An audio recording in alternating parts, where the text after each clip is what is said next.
जय श्री हरि विष्णु। वैशाख मास महात्म्य अध्याय 9 चैप्टर 9। मैथिल पूछने लगा कि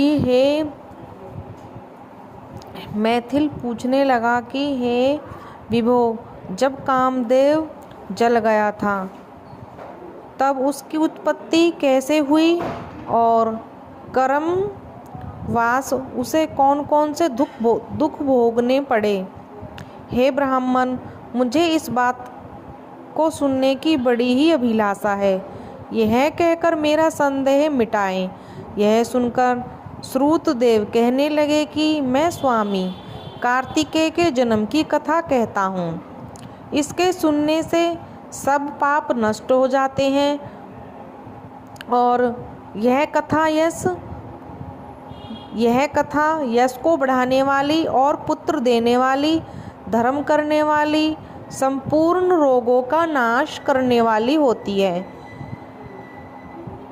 हे राजन, जब महादेव जी कामदेव को भस्म कर दिया तब कामदेव जी की स्त्री अपने सामने पित्त को भस्म हुआ देखकर शोक से मूर्छित हो गई। जब 2 घड़ी पीछे चेत हुआ तब अनेक प्रकार के विलाप करने लगी। उसके विलाप को सुनकर सारा तपोवन दुखमय हो गया और रीत ने विचार किया कि मैं भी चिंता में जलकर शरीर त्याग कर दूं। यह विचार कर उसने अपने पिता के मित्र बसंत को उसकी अंतिम क्रिया करने के लिए बुलाया। इस तरह जब वह वीर पत्नी चिता बना रही थी तब वह भी आ पहुंचा। यह रीत को देखकर डर के मारे क्षण भर मूर्छित हो गया। फिर अनेक भांति से रीत को समझाने लगा और बोला, हे भद्र, मैं तेरे पुत्र समान हूँ। मेरे होते हुए तुम्हें ऐसा करना अनुचित है। शरीर का त्याग अथवा आत्मघात करना धर्म का हेतु नहीं है।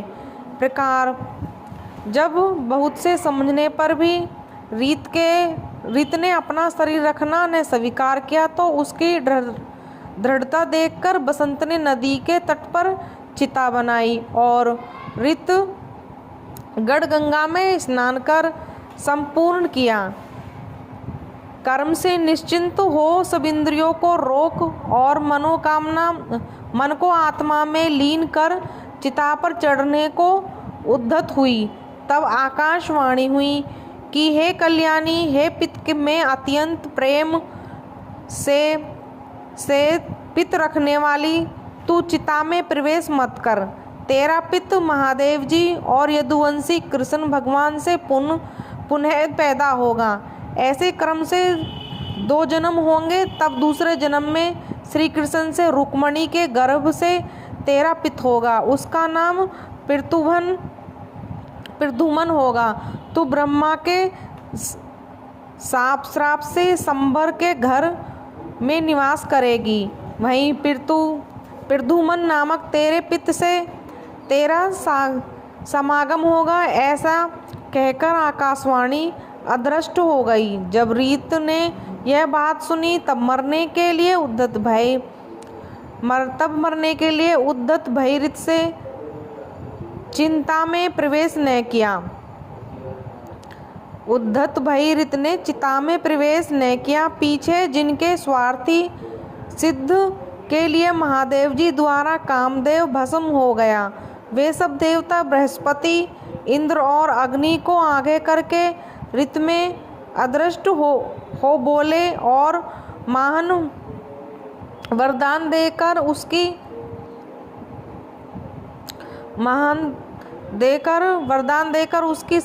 उसको शांति की। कहा, हे कामप्रिय, अब तेरा पिता कहाँ आवेगा और अड़ग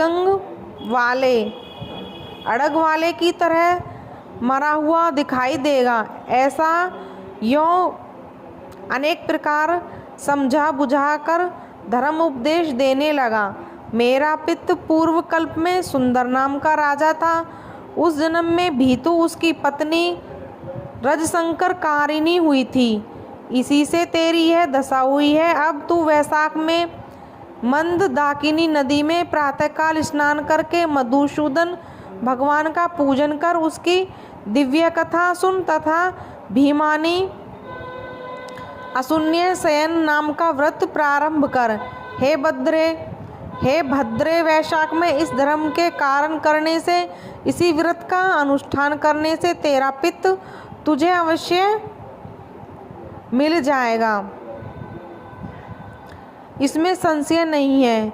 ऋत को ऐसा वर देकर सब देवता अपने स्थान को चले गए और कामदेव की स्त्री भी देश से निवृत्त हो गई। वह मेष की संक्रांति में गढ़गंगा स्नान कर बड़े उत्तम मन से अशून्य शयन व्रत धारण करती हुई इस पुण्य के प्रभाव से तत्काल कामदेव को दिखाई दे गया। यह ऐसा पराक्रमी है कि इसके पराक्रम से कोई नहीं रोक सकता। यह पूर्व कल्प में भी बड़ा धर्म परायण है राजा तथा, किंतु इसने वैशाख मास में कर्तव्य धर्म नहीं किए थे, इसीलिए कामदेव यद्यपि परमात्मा का पुत्र था तो भी अंगहीन हुआ। यही वैशाख में संक्रांति को व्यर्थ का फल है जो देवताओं को भी भोगना पड़ता है। मनुष्यों का तो कहना ही क्या। जब महादेव जी अंतर्ध्यान हो गए तब पार्वती जी निराश हो गई। ऐसे पार्वती चुपचाप खड़ी रह गई और न जानती भाई क्या करूं। पार्वती की ऐसी दशा देख दोनों हाथों से गले लगाए हिमाचल अपनी पुत्री को घर ले गया और पार्वती भगवान महादेव जी के रूप और उदार गुणों को देखकर ऐसी मुग्ध हो गई कि उसने यह बात मन में निश्चय ठान ली कि शंकर जी ही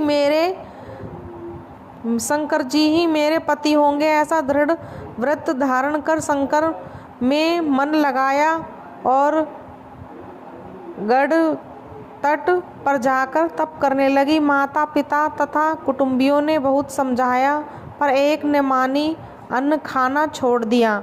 बड़ी जटाएं बढ़ गई। यूं ही सहस्त्र वर्ष तक महालिंगा का पूजन करती रही। तब महादेव जी सायंकाल के समय ब्रह्मचारी के वेश धारण कर उसके सामने आए और उस पर्णकुटी पर आए अनेक प्रकार के परीक्षा करने लगे। इसकी प्रति मुझसे दृढ़ या नहीं है। परीक्षा लेकर बोले, हे भद्रे, तेरी जो इच्छा हो वही वर मांग। तब पार्वती बोली, हे रुद्र, मैं यह वर मांगती हूँ कि मेरे पितृ हो तब मेरे पति हो तब ऐसा ही हो।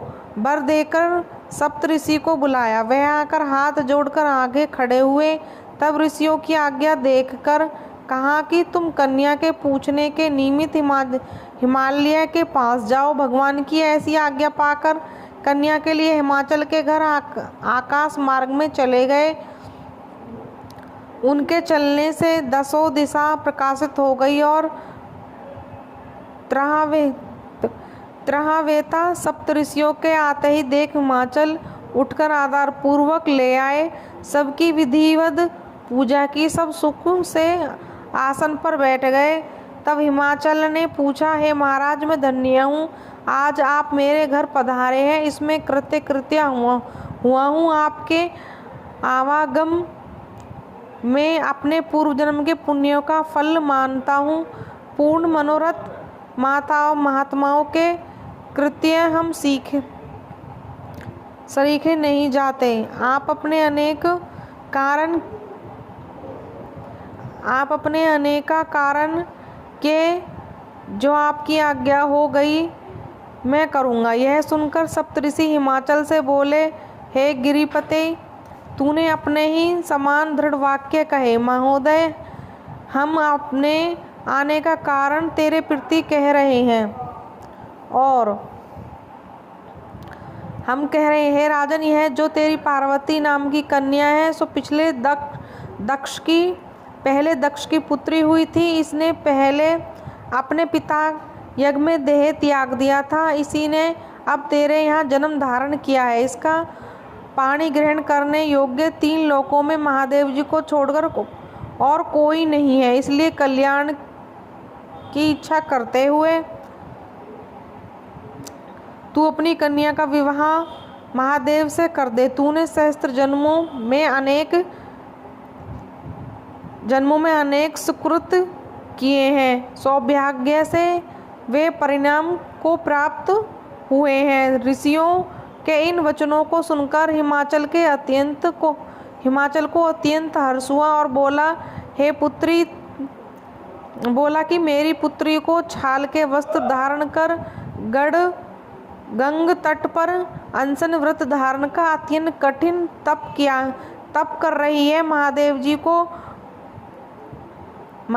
को पति बनाना ही चाहती है। उसका मन वांछित यही कार्य है। हे मुनिवरों, मैं अपने ही कन्या महादेव जी को दे चुका हूँ। अब आप शीघ्र वहाँ पधारो जहाँ महादेव जी, और उनसे जाकर कहो, हे प्रभु, हिमाचल ने प्रीति से अपनी कन्या अपने निमित्त दी, अडिंगकार कीजिए। ऐसे उनसे कहकर अपाही इस कन्या का विवाह का प्रबंध कीजिए। अब जब हिमाचल ने कहा तब सप्त ऋषि महादेव जी के पास गए और समझा बुझाकर विवाह निश्चित कर लिया गया। तब वो लक्ष्मी आदि सबसे और विष्णु सब देवता 6 मात्र का सब मुनिगण उस महोत्सव में को देखने के बाराती बनकर चले गए। और महादेव जी सब देवता मुनि मात्रा का आदि सड़गल ले बैल पर चढ़कर चले, जिनके चारों ओर भूतगण, मेरी, मुद्रगण, पनव, मुरचंग आदि अनेकों बाजे बाजने लगे और मंदी जन अनेक प्रकार के शब्द करते जाते। ऋषिगण देव की ऋचा के पाठ कर रहे। इस प्रकार हिमाचलपुरी में प्रवेश किया। फिर सुंदर मुहूर्त, शुभ लगन, शुभ ग्रहों की दृष्टि में हिमाचल ने अत्यंत प्रसन्न मन से विवाह कर दिया। राजन त्रिलोकी के प्राणी मात्र इस उत्सव के आनंद में डूबे रहे। महोत्सव के पूर्ण होने पर संपूर्ण लोकों के कल्याण करने वाले शंकर, लीलोक धर्मों का पालन करने वाले पार्वती संग स्वच्छंदा के स्मरण करने लगे। संपूर्ण सिद्धियों से युक्त इंद्र भवन तुल्य हिमाचल के शिखर पर नंदिनी के तीर व वन के बीच रित्रा में, जहाँ मतवाले भौरा गुजारते थे, पक्षी कुहकते थे और शब्द करते थे। स्थान पर महादेव जी सहस्त्र दिव्य वर्ष तक स्मरण करते रहे। देवराज इंद्र स्त्रियों का वर दिया। उस समय पुरुष संसर्ग करने से निश्चय ही स्त्रियां गर्भ गिर जाए। जब महादेव जी पार्वती के संग नित्य प्रति रमण करने लगे, गर्भ स्थिति हुई तो तब देवताओं को घोर चिंता हुई। सब मिलकर आपस में विचार करने लगे, क्या कारण महादेव जी नित्य प्रति पार्वती के संग स्मरण प्रवृत्त होते हैं। ऐसा नित्य गर्भ स्त्राव हो जाने से हमारे कार्य सिद्ध कठिन है। अब आप कोई ऐसा उपाय करना चाहिए कि जिससे महादेव जी फिर करने में प्रवृत्ति न हो। ऐसा कहकर थोड़ी देर तक विचार रहे और फिर निश्चय हुआ कि इस कार्य को अग्नि देवता कर सकते हैं। इसलिए अग्नि का अत्यंत सामान कहने लगे कि तू ही देवताओं का मुख है, तू ही बंधु, अब तेरे ही हाथ में सब बात है। अब तू ही अभी वहीं जा। महादेव जी रमण कर रहे हैं। जब वे रमण कर चुके हैं तब तू प्रकट हो सम्मुख चले जाना, जिससे वे पुनः रमण न करे, क्योंकि तुझे देखकर पार्वती जी लज्जा के मारे वहां से हट जाएगी। तब तू शिष्य होकर कामरी शिव जी से तत्व प्रसन्न करना। ऐसा तत्व प्रसन्न के बहाने से महादेव जी को बहुत समय लगा देना। ऐसा करने से महादेव जी का काल व्यतीत हो जाने पर पार्वती से स्वामी कार्तिक का जन्म होगा। जब देवताओं ने ऐसे प्रार्थना करी तब अग्नि ने कहा, अच्छा मैं जाता हूँ कहकर महादेव जी के पास गया और परतु के स्खलित होने से पहले ही रमन समय अग्नि चला गया और अग्नि चला गया। उसे देख वस्त्रहीन होने के कारण पार्वती बड़ी लज्जा उत्पन्न हुई, मन खिन्न हो गया तब तथा रमन छोड़ अलग हट गई। तब महादेव जी को बड़ा क्रोध हुआ और अग्नि से बोले, हे दुर्मते, इस अस्खलित वीर्य को तू ग्रहण कर। दुष्ट, मेरा वीर्य दुष्ट है, तूने ऋतु में विघ्न किया है। अपने वीर्य को तेरे मुख से त्याग दूं और अपने मुख से त्यागूं, ऐसा कह अग्नि के मुख में वीर्य छोड़ दिया। इस प्रचंड वीर्य के उदर से प्रवेश होने से वह जलने लगा और चिंतित होकर स्वर्ग लोक गया। अत्यंत कठिनाई से प्राण बचे। तब देवताओं से सब वृत्तांत कहा। अग्नि की बात सुनकर देवताओं को हर्ष शोक दोनों हुए और वीर्य के स्थित हो जाने से तो हर्ष हुआ, परंतु प्रसव कैसे होगा इसका अत्यंत दुख हुआ। अग्नि के उदर में महादेव जी का तेजोमय वीर्य बढ़ने लगा, यहाँ तक कि 10 महीने बीत गए। जब प्रसव का कोई उपाय न हुआ तब अत्यंत दुख से दुखी होकर गर्भ प्रसव के हेतु देवताओं की शरण में गया।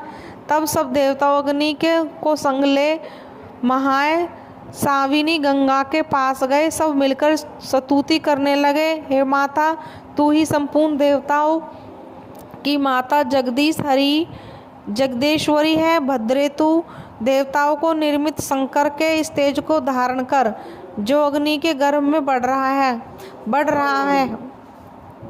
जो अग्नि के गर्भ में बढ़ रहा है वह स्त्री न होने से प्रसव नहीं होता है। अत तू इस अग्नि और हम सब पर दया करके अपनी रक्षा कर। ऐसे प्रार्थना करने पर गंगा ने तथास्तु सब देवताओं ने अग्नि गर्भ मोचन मंत्र का उपदेश किया। उस मंत्र से गर्भ का आकर्षण कर उस शंकर के तेज को अग्नि ने गंगा में छोड़ दिया। यह तेज बड़ा ही दीप्तिमान और लोकों में असनीय था। कुछ मास पर्यंत गंगा ने उसे सहन किया। उसने सहने से असमर्थ हो गई। उसके प्रभाव से जल सूख गया और रक्त कलेवर दिखाई देने लगा।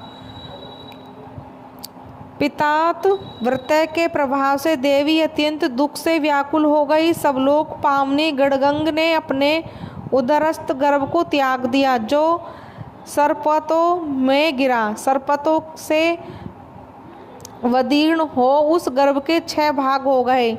तब ब्राही की भेजी हुई 6 कृतिकाएं आई। उन्होंने सरकांडों से विभिन्न सांभवी तेज के 6 भागों को ग्रहण कर 6 मुख का पुरुष बनाया, परंतु उसके शरीर में एक ही था। ब्रह्मा की आज्ञा से उन कृतिकाओं ने उसे बहुत ही दृढ़ कर दिया। यह है पुरुषकार 6 मुखी शरीर बहुत समय तक सरकांडों में वैसे ही पड़ा रहा, उसका रक्षक नहीं था। एक दिन बैल पर चढ़े हुए महादेव जी पार्वती उस स्थान पर होकर श्री कैलाश को जा रहे थे। उस समय पार्वती के स्तनों में दुग्धी धार बढ़ने लगी और महादेव जी से बोली, महादेव, अकस्मात मेरे स्तनों से दूध की धारा बहने का क्या कारण है, इसे बताए। तब महादेव जी बोले, हे देवी, जो कुछ मैं कहूँ तू सुन। तेरा पुत्र नीचे पड़ा है। एक समय तू और मैं रमन कर रहे थे। जब वीर्य स्खलित नहीं होने पाया इतने में ही अग्नि आ गए। तू उसे देख लज्जा के मारे हट गई। तब मैंने क्रोध से वह वीर्य अग्नि के मुख में छोड़ दिया। जब यह उसे न सहन सका तब उसने देवताओं की कृपा से गड़गा में छोड़ दिया। जब गड़गा भी जलने लगी तब उसने सरकंडों में छोड़ दिया। वहाँ सरकंडों में उसके 6 भाग हो गए और मातृकाओं ने आकर उसे दृढ़ दिया। उसकी पुरुष की साई आकृति हो गई। उसे देखकर स्तनों में दूध टपकने लगा। इस प्रकार इसका प्रक्रम विष्णु समान होगा। तू इसका पालन पोषण कर, यही तेरी और पुत्र है। उसे उठा, शीघ्र ले चल, इसके द्वारा तेरी बड़ी प्रशंसा होवेगी। महादेव जी की बात सुन पार्वती ने शीघ्र ही उस बालक को उठा लिया, अपनी गोदी में दूध पान कराने लगी। महादेव जी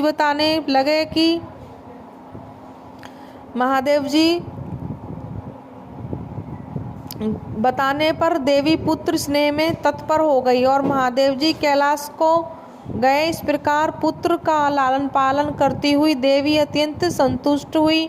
हे राजन, यह कुमार के जन्म की कथा है, मैंने तेरे सम्मुख कही है। जय श्री हरि विष्णु।